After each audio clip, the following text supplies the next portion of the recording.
natin. Ito, kompleto na. Ito yung sa hagdan. Akyat. Ayan, may switch na siya. Ayan. Sunod natin itong dito sa may pinto. Main door, ayan. Ito na yung switch niya. Three-way yan. Tapos may isang saksakan. Tapos ang susunod natin ay dito sa kusina. Ayan. Ito yung saksakan sa lababo para sa mga rice cooker. Ito naman yung switch ng dalawang ilaw sa kusina. Saka yung dito sa may breaker. Ayan. Dalawang switch yan. Ayan. Sunod natin ay yung dito sa may CR. Ito, sa labas ng CR. Ayan. Ayan yung switch niya. Ayan. Ayan yung ilaw niya.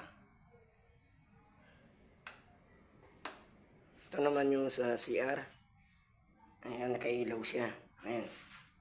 Naka-on na siya dahil madilim dito. Ayan. Andun yung saksakan para sa heater na nakabang. Ayan yung ilaw niya.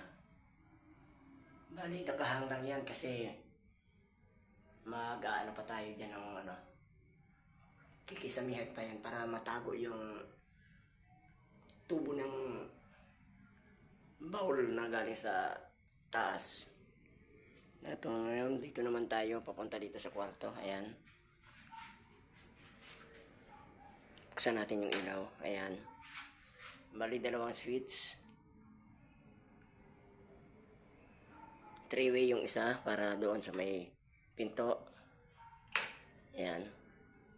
Tapos sa baba niya, saksakan, dalawa. Tapos ito, switch.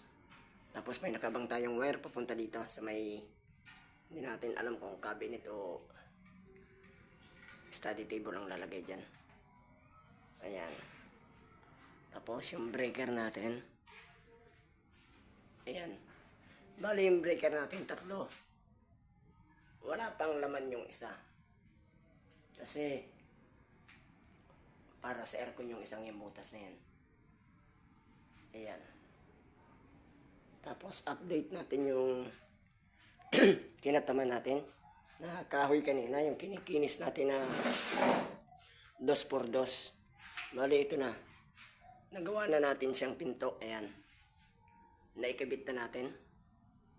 Ayan. Ayan. May doorknob na rin siya. Ayan. Tapos tignan natin. Sara natin. Ayan.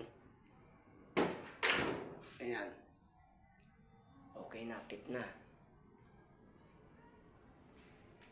Yan yung kininis natin na kahoy kanina. Yung kinatam natin. Ayan. Yan na yung gawa natin dito. Mission accomplished na tayo. Natapos na natin yung yung gawa natin. 100% na naikabit na natin. Pero dun sa nakaabang na para sa breaker. Yung isang yun, abang yun para sa breaker. Hanggang dito na lang mga lods. Subscribe, follow, and share.